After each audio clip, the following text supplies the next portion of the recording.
A'udzu billahi minasyaitonir rajim. Bismillahirrahmanirrahim. Alhamdulillahirabbil alamin wa kafa. Wassalatu wassalamu ala nabiyil mustafa. Asyhadu an la ilaha illallah wahdahu la syarikalah wa asyhadu anna Muhammadan abduhu wa rasuluhu ahli sidqi wal wafa. Allahumma salli wa sallim wa an'im wa akrim ala hadzal nabiyil karim Muhammadin sallallahu alaihi wasallam wa ala alihi wa sahbihi ajmain. Hadirin hadirat ayah bunda sekalian, assalamualaikum warahmatullahi wabarakatuh. Alhamdulillah hari ini kita bisa bertemu untuk bersama belajar bagaimana menghadirkan pendidikan yang terbaik untuk anak-anak dan generasi kita. Dan tema yang akan kita uraikan pada pagi ini adalah pentingnya mengajarkan tauhid kepada anak-anak dan keluarga kita.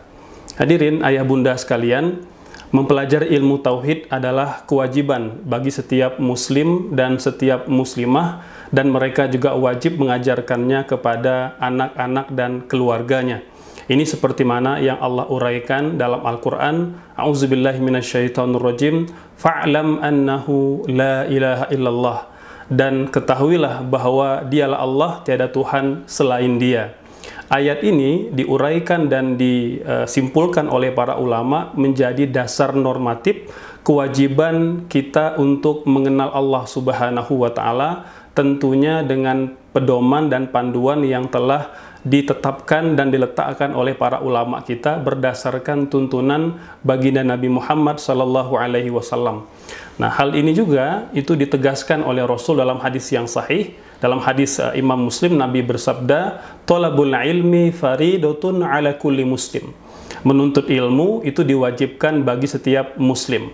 Ilmu sangat banyak tentunya, dan umur kita terbatas. Oleh sebab itu Al-Imam Syekh Az-Zarnuji dalam Ta'limul Muta'allim menyebutkan kepada kita ada ilmu yang perlu kita prioritaskan. Beliau menyebutkan adalah ilmul hal. Apa itu ilmul hal, ayah bunda sekalian? Ilmul hal adalah ilmu yang harus segera kita pelajari karena berkaitan dengan keyakinan dan ibadah kita kepada Allah Subhanahu wa Ta'ala, dan dia tidak bisa ditunda. Nah, di antara ilmul hal itu adalah ma'rifatullah, bagaimana kita mengenal Allah, ataupun ilmu tauhid. Ilmu tauhid ya, juga menjadi hal yang mendasar yang harus diilmui oleh setiap keluarga muslim, terutama untuk anak-anak kita. Mengapa?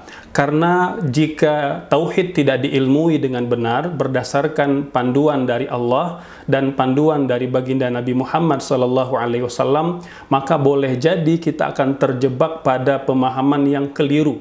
Ada paling tidak dua pemahaman yang keliru dan diponis menyimpang oleh para ulama kita. Yang pertama adalah pemahaman mujassimah. Apa itu mujassimah? Pemahaman orang-orang yang menganggap bahwa Allah itu memiliki jasad fisik, ya, atau Allah itu memiliki jism, gitu.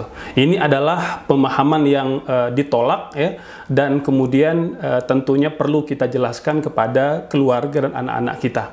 Yang kedua, ayah bunda sekalian, pemahaman yang menyimpang adalah pemahaman musyabbihah. Apa itu musyabbihah? Musyabbihah adalah pemahaman di mana menyerupakan Allah Subhanahu wa Ta'ala dengan makhluk-makhluknya, yaitu dalam penetapan sifat-sifat Allah Subhanahu wa Ta'ala. Maka dengan mengetahui dua pemahaman yang menyimpang ini, maka kita akan memastikan bahwa konten, ya, pembelajaran kita terhadap akidah ini harus betul-betul sesuai dengan panduan yang diberikan di dalam agama kita. Dan alhamdulillah para ulama kita, ayah bunda sekalian, itu sudah meninggalkan rumusan dan formula yang terbaik, ya, tentang bagaimana kita mengenal Allah, bagaimanakah ma'rifatullah secara benar sesuai dengan pemahaman salaful ummah. Sebelum kita lebih detail menjelaskan tentang prinsip-prinsip dasar yang perlu dipahami oleh ayah bunda, terutama sekali ketika mengajarkan akidah ataupun tauhid kepada anak-anak kita, kita perlu jelaskan secara definitif, ya, terkait dengan akidah itu sendiri, ya. Akidah, ayah bunda sekalian, itu berasal dari perkataan al-aqdu yang berarti ikatan.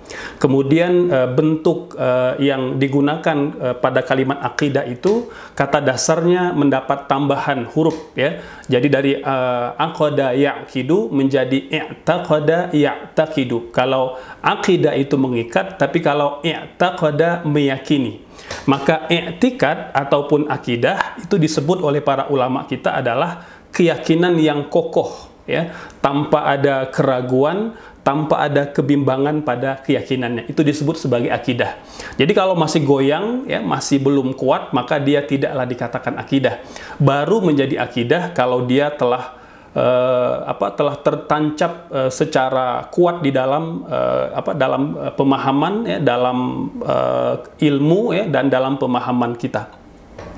Selanjutnya apa yang dimaksud dengan ahlu sunnah? Karena kalau kita menyebut akidah, maka kita juga akan menyebutkan akidah ahlu sunnah ya. Ahlu sunnah ini memang secara tekstual ya, itu tidak pernah diucapkan oleh baginda Nabi Muhammad SAW ya, namun diucapkan oleh salah seorang sahabat Nabi yang bernama Abdullah bin Abbas ya, turjumanil Quran. Ini pakar tafsirnya para sahabat ya. Jadi beliau didaulat oleh Rasul ya, sebagai orang yang sangat memahami Al-Quran. Oleh sebab itu beliau diberikan gelar turjumanil Quran, orang yang memahami tafsir Al-Quran. Apa yang beliau katakan seputar ahlu sunnah? Beliau mengatakan an-nazaru ila rajuli min ahli sunnah yad'u ila sunnah wa yanha anil bid'ah ibadah. Kata beliau, melihat seseorang yang menyeru, yang mengajak manusia kepada sunnah dan melarang atau mencegah mereka berbuat bid'ah adalah ibadah. Masya Allah ya, ini perkataan Abdullah bin Abbas. Dan lebih lanjut beliau juga menafsirkan salah satu ayat dalam Al-Quran ya, dari surah Ali Imran ayat 106, ketika Allah berfirman, a'udzubillahi minasyaitonirrajim, yauma tabyaddu wujuh wa taswaddu wujuh ya. Pada hari di waktu itu ada muka yang putih berseri dan ada pula muka yang hitam muram ya. Beliau menyebutkan bahwa wajah yang berseri-seri itu adalah wajahnya ahlu sunnah, orang yang senantiasa mempelajari dan berupaya mengamalkan sunnah-sunnah Rasul Sallallahu Alaihi Wasallam. Adapun mereka yang berwajah hitam muram, mereka yang kemudian menciptakan perkara-perkara baru yang tidak punya sandarannya di dalam agama. Hadirin ayah bunda sekalian, dan perkataan ahlu sunnah ya, ini juga ada literasi lain yang menyebutkan bahwa dia pertama kali diucapkan oleh Muhammad ibnu Sirin. Ini salah seorang ulama di kalangan tabi'in ya, seperti mana diuraikan dalam muqaddimah Sahih Muslim ya. Itu Imam Muslim menyebutkan ya, bahwa Imam Muhammad bin Sirin mengatakan dulu pada masa beliau ya, la yas'aluna anil isnad. Itu para ulama dan kaum muslimin ketika mendengar sebuah hadis, sebuah berita ya, itu mereka tidak pernah bertanya tentang sanadnya, tentang perawinya. Udah mereka terima saja, karena mereka meyakini bahwa yang menyampaikan itu adalah orang-orang yang terpercaya. Falamma waqa'atil fitnah, namun ketika terjadi fitnah ya, terjadi peristiwa yang luar biasa di mana banyak orang yang menjual agama ya kepada orang-orang tertentu untuk melayani mereka, maka kemudian kata Syekh Muhammad ibnu Sirin, setiap kali mereka mendengarkan hadis dari seseorang, maka kami akan mengatakan, kata beliau, sammu lana rijalakum. Tolong sebutkan siapa perawi-perawi kalian, atau dari siapakah kalian mendengarkan hadis itu. Tujuannya apa? Ayah bunda sekalian, tujuannya adalah untuk memastikan bahwa informasi itu betul-betul valid, bukan hoax ya, bukan berita-berita dusta, terlebih lagi ketika disandarkan kepada baginda Nabi Muhammad Sallallahu Alaihi Wasallam. Kemudian kita rangkumkan kalimat ini ya, apa yang dimaksud sebagai akidah ahlus sunnah ya. Jadi kalau disebut sebagai akidah ahlus sunnah ya, maka dia adalah akidahnya Rasul, akidahnya para sahabat, dan akidahnya kaum muslimin yang mengikuti petunjuk Allah Subhanahu wa taala dan petunjuk Nabi Muhammad sallallahu alaihi wasallam. Itu yang disebut sebagai akidah ahlus sunnah. Bahkan secara lebih spesifik ya, ketika Nabi menyebutkan bahwa nanti pada akhir zaman akan terjadi banyak perselisihan, akan terjadi banyak pertengkaran di tengah-tengah kaum muslimin, ya. Kemudian Nabi berpesan kepada kita, berwasiat kepada kita yang beliau sampaikan kepada para sahabat dan sampai akhirnya kepada kita. Kata Rasul, fa idza ra'aitum ikhtilafan fa'alaikum bisawadil a'zam. Ketika kalian hidup pada era, pada generasi ketika terjadi banyak perselisihan, pertengkaran, pergaduhan di tengah-tengah umat Islam, maka hendaknya kalian berpegang teguh kepada kelompok yang mayoritas, bisawadil a'zam, ya. Maka hadirin sekalian, dalam rangka mengawal akidah keluarga kita, maka kita perlu memastikan bahwa akidah kita dan akidah keluarga kita, ya, anak-anak kita itu sesuai dengan akidah mayoritas kaum muslimin. Mengapa demikian? Karena Nabi memberikan jaminan, inna ummati la tajtami'u ala dhalalah. Sesungguhnya umatku itu tidak akan pernah berkumpul, ya, tidak akan kemudian melakukan konsensus atas sebuah kesesatan, gitu. Artinya pasti insya Allah meski ada perbedaan pendapat, mungkin boleh jadi perselisihan, pergaduhan, tetapi Nabi, ya, meninggalkan wasiat kepada kita, kita berpegang kepada sawadil a'zam, yaitu komunitas mayoritas kaum muslimin. Lebih lanjut, Syekh As-Safarini, ini beliau ulama bermadzhab Hambali, ya, dalam kitab Lawami Al-Anwar, ya, beliau menyebutkan bahwa setiap kali disebut aqidah Ahlus Sunnah ataupun Ahlus Sunnah wal Jamaah, maka itu ditujukan pada 3 kelompok. Nah, ini agar apa? Agar kita paham betul, kita perlu memastikan bahwa akidah yang kita ajarkan itu adalah mempunyai sumber pada pendapat para ulama yang tentunya pewaris Nabi. Kan Nabi berpesan, al-ulama warasatul anbiya. Ulama itu pewaris Nabi. Maka kita harus memastikan ada mata rantai yang tersambung antara ilmu kita dengan para ulama terdahulu dari kalangan salaful ummah.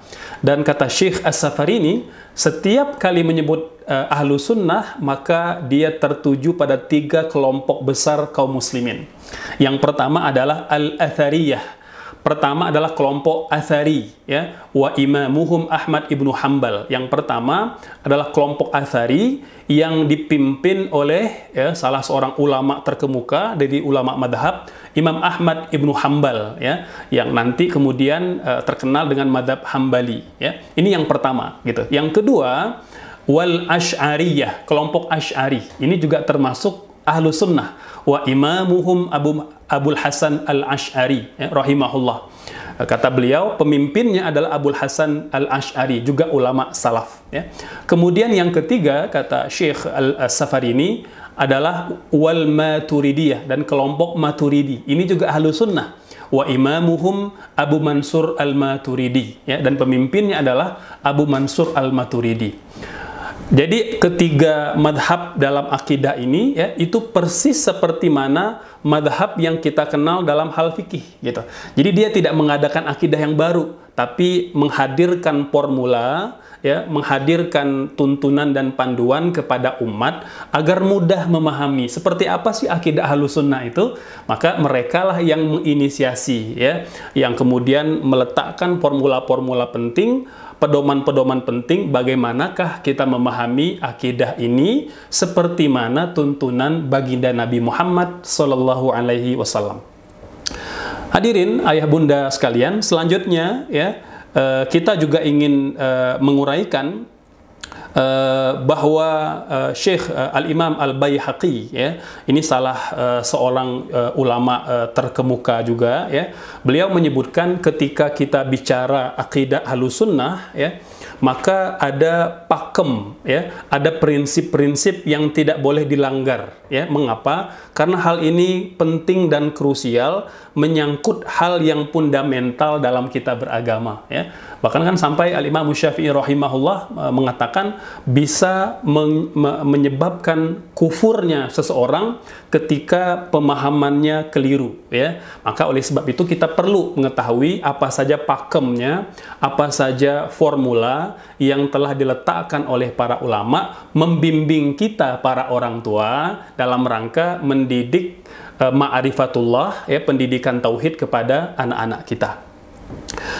Yang pertama, ya, beliau menyebutkan bahwa wafil jumlati yajibu ayyu'lam anna istiwa Allah subhanahu wa ta'ala laisa bistiwa'il i'tidalin an i'wijaj wala istiqrarin fi makanin. Nah, kata beliau, yang pertama, poin yang pertama, ayah bunda sekalian, yang harus kita pahami betul, bahwa istiwanya Allah subhanahu wa ta'ala seperti mana yang disebutkan di dalam Al-Quran 6 kali, ya, Allah sebutkan, ya, diantaranya adalah ketika Allah berfirman Ar-Rahmanu alal arsyistawa, gitu, ya.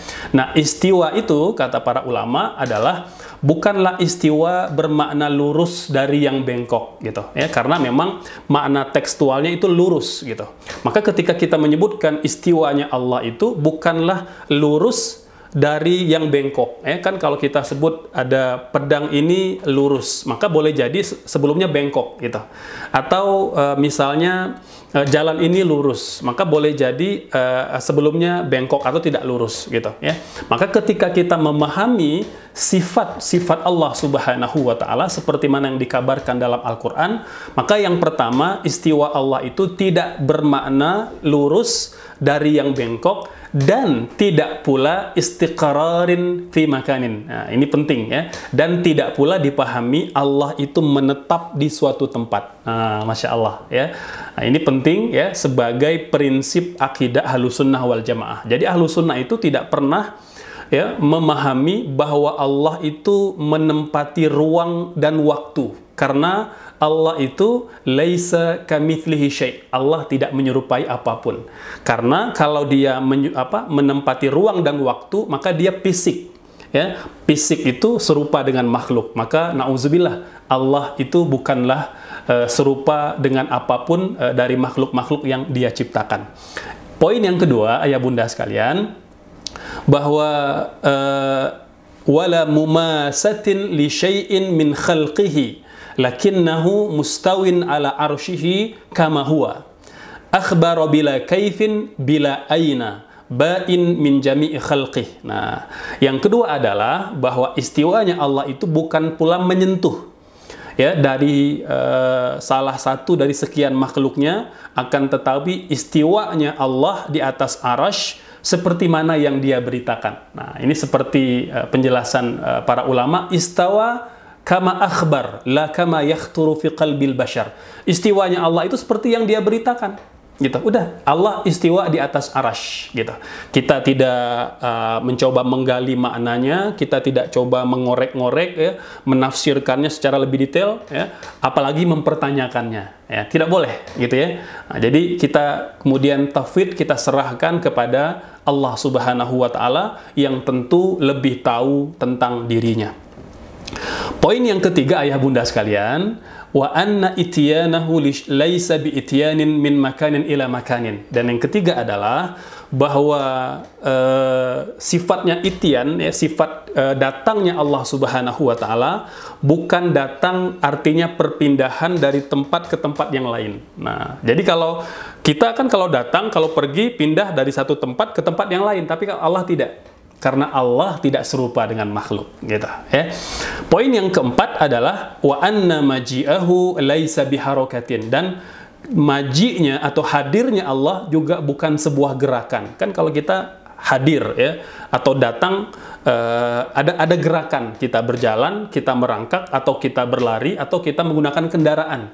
Tetapi Allah datangnya, kalau disebutkan di dalam Al-Quran, wajah rabbuka wal malaku soffan soffa, misalnya, ya, Allah datang bersama dengan malaikatnya berbaris-baris, misalnya, ya, maka kita tidak memahami bahwa hadirnya Allah itu seperti gerakan. Kalau malaikat dia bergerak, gitu, ya, tapi Allah tidak. Yang kelima, ya, bahwa Allah juga menceritakan bahwa ada nuzul, ya, ada turunnya Allah subhanahu wa ta'ala ke langit dunia, gitu, ya. Seperti apa nuzulnya? Nuzulnya tidaklah seperti turunnya manusia, ya, bukan pula suatu perpindahan, tetapi sesuai dengan kemahabesaran dan kemahaagungan Allah subhanahu wa ta'ala, ya. Kita serahkan makna nuzul yang sebenarnya itu hanya kepada Allah. Poin yang keenam, ayah bunda sekalian, kita punya 10 poin. Poin yang keenam adalah sifat nafs, ya. Sifat diri ya, bukan suatu jism, ya. Jadi kalau Allah menyebutkan dirinya dengan kalimat nafs, ya, itu bukan berarti diri, jiwa, badan, fisik, ya, atau eksistensi tertentu, tidak. Allah itu bukan jism, ya. Itu kesepakatan para ulama salaf dan khalaf. Allah tidak berupa jism, ya, karena Allah itu tidak serupa makhluk dan dia tidak menempati ruang dan tidak menempati waktu seperti mana jism ataupun jasad manusia. Poin yang ketujuh, ya, Allah juga mensifati dirinya dengan sifat wajah, ya. Wa yabqa wajhu rabbika dzul jalali wal ikram, dalam surah Rahman, ya. Kullu man 'alaiha fan. Segala yang ada di dunia fana, akan musnah, akan binasa, akan habis, gitu ya. Wa yabqa wajhu rabbika, yang kekal wajah Allah Subhanahu wa taala. Dan wajah yang Allah sebutkan, kalimat wajah dalam Al-Qur'an itu bukanlah bentuk fisik, ya.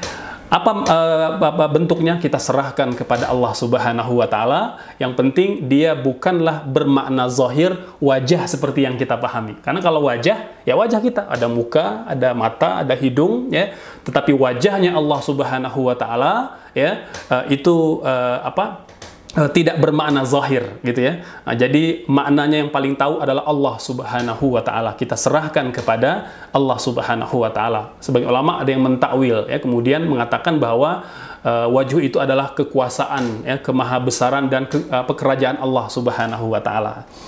Poin yang ke-8, ayah bunda sekalian, Allah juga mensifati dirinya dengan tangan. Yadullahi fawqa aydihim. Tangan Allah di atas tangan mereka, ya. Ayatnya, kita iman dengan ayat itu. Kita iman pada ayatnya, tetapi maknanya kita serahkan kepada Allah Subhanahu wa taala. Itu kalau metode tafwid.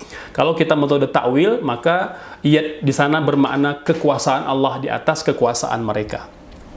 Yang ke-9, ayah bunda sekalian, ya, ada poin, ya, bahwa wa anna ainahu laisat bihadaqatin, ya, bahwa Allah itu juga mensifatkan dengan mata, ya. Ada pada ayat-ayat Al-Qur'an menjelaskan bahwa Allah itu senantiasa memantau, melihat hamba-hambanya dan apa yang mereka kerjakan.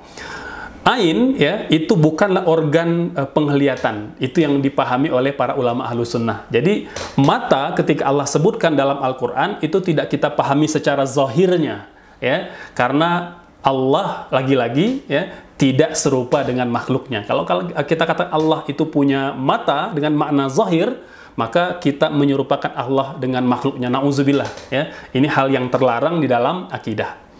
Yang terakhir, ayah bunda sekalian, ya, ini yang tidak kalah penting, kata para ulama, ya, seperti mana yang diuraikan oleh Syekh Al-Imam Al-Baihaqi rahimahullah, wa innama hadhi awsafun ja'a biha at-tauqif fa kulna biha wa nafayna anha at-takif, ya.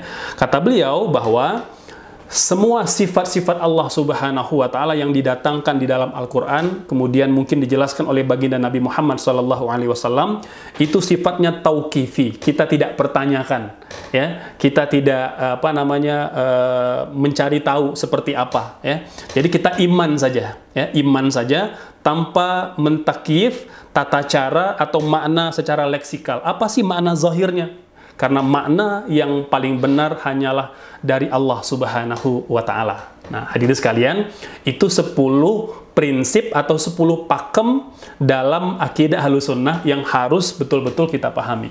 Nah, ayah bunda mungkin sering banyak bertanya, Ustadz, referensi untuk orang dewasa kan sudah banyak. Misalnya di antara referensi yang paling recommended oleh para ulama tentang akidah, tentang tauhid adalah akidah Thahawiyah. Nah, ini dikarang oleh Al-Imam Abu Ja'far At-Tahawi. Ini salah seorang ulama salaf, ya, yang bertemu dengan 6 ulama penulis kitab hadis, ya. Beliau bertemu dengan Imam Bukhari, dengan Imam Muslim, dengan Imam Abu Dawud, dengan Imam At-Tirmidzi, dengan Imam An-Nasai, dan Imam Ibnu Majah. Masya Allah. Jadi beliau termasuk ulama salaf yang kemudian sempat, ya, hidup sezaman dengan para ulama hadis yang mengarang atau menulis kutubus sittah, gitu. Atau yang kedua misalnya yang populer juga di kalangan pesantren, bahkan di masyarakat kita ya, di manapun berada di Indonesia, ada kitab Aqidatul Awam. Nah, ini populer sekali, kitab yang ditulis oleh Syekh Al-Marzuki rahimahullah ya. Panduan-panduan tentang bagaimanakah kita mengenal Allah Subhanahu wa taala dengan prinsip sifat 20 ya, yang wajib bagi Allah Subhanahu wa taala ya. Nah, bagi ayah bunda yang bertanya, Ustadz, kalau untuk anak-anak kira-kira apa referensinya, apa bukunya ya? Ini sering sekali ditanyakan oleh banyak para ayah bunda ya, para orang tua, wabil khusus mungkin di era digital seperti sekarang ya, ketika kita diserang oleh literasi-literasi dari luar gitu ya, maka tentu kita perlu ya membentengi keluarga kita, wabil khusus anak-anak kita, agar mereka tidak keliru dalam memahami prinsip-prinsip tauhid. Dan di waktu yang sama tentu kita juga belum bisa gitu ya menghadirkan literasi-literasi yang terlalu berat untuk anak-anak, karena mereka belum paham gitu ya. Ini terlebih kalau kita bicara prinsip 10 akidah Ahlussunnah. Nah, ini kan berat gitu ya. Nah, hadirin sekalian, bagi yang bertanya-tanya referensi terbaik apakah yang bagus diberikan kepada anak-anak kita, maka saya sarankan hadirkan buku-buku akidah yang praktis ya, yang dekat dengan kehidupan anak-anak. Dan alhamdulillah hadirin sekalian ya, Sigma Daya Insani ya, itu telah menghadirkan satu buku yang luar biasa yang berjudul Ada Allah di Rumah Kami ya. Ada Allah di Rumah Kami. Ini ada 10 buku seperti ini ya. Masya Allah, jadi dilengkapi dengan penjelasan tentang nama-nama Allah, Asmaul Husna.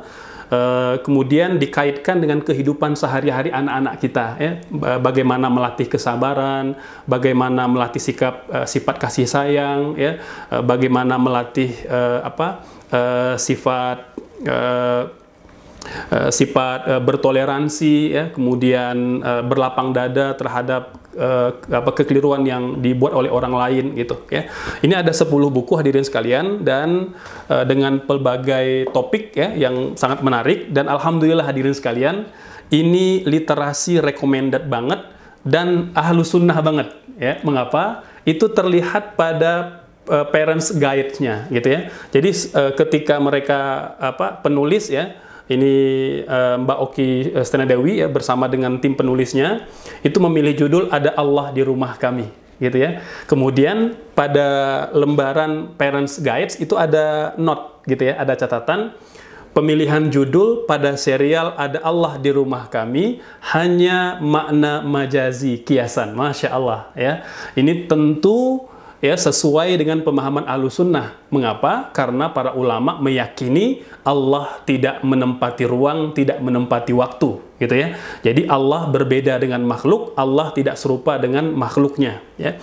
Bukan makna hakiki, tapi makna majazi. Artinya adalah ada ma'iyah, ada kebersamaan, ada pertolongan, ada ilmu Allah Subhanahu wa taala. Maka ayah bunda sekalian, tidak perlu khawatir lagi ya, karena sudah hadir buku Ada Allah di Rumah Kami ini ya. Ini sebagai langkah awal untuk mengenalkan mereka tentang nama-nama Allah yang mulia, tentang ma'rifatullah. Dan jangan khawatir pula ya, agar tidak membosankan, luar biasa ya, tim SDI juga menghadirkan 10 jilid buku ini ya. Itu dengan dengan beberapa kelengkapan lainnya ya. Kalau saya lihat sini ada selain buku yang bisa dibaca secara manual, juga bisa dibaca secara digital gitu ya, melalui aplikasi. Ada interaktif books ya, juga ada audio books ya, dan juga ada dongeng. Seluruh judul ini yang dibawakan langsung oleh Mbak Oki Stenadewi. Masya Allah ya. Jadi ini sangat sesuai banget dan membantu insya Allah para orang tua ayah bunda sekalian untuk menanamkan akidah Ahlussunnah kepada putra-putri mereka. Dan dilengkapi juga dengan kubik ya. Ini mainan nama-nama Allah ya. Anak-anak didekatkan dengan nama Allah dan semoga mereka hafal ya, 99 nama. Selain kubik ini juga Masya Allah ya, ini semoga menjadi amal jariah untuk tim penulis dan seluruh ayah bunda yang mengajarkan anak-anak mereka akidah tauhid Ahlussunnah. Jadi ayah bunda sekalian, ini menarik ya, karena ada ada kartu Asmaul Husna ya. Selain nama-nama Allah juga ada penjelasan di bawahnya gitu. Jadi insya Allah ya dengan belajar sambil bermain ini tentu akan lebih friendly dan lebih familiar dengan kehidupan anak-anak ya. Semoga Allah memberkahi ikhtiar kita untuk menghadirkan pendidikan terbaik tentang ma'rifatullah kepada anak-anak dan keluarga kita. Semoga Allah memberkahi. Wassalamualaikum warahmatullahi wabarakatuh.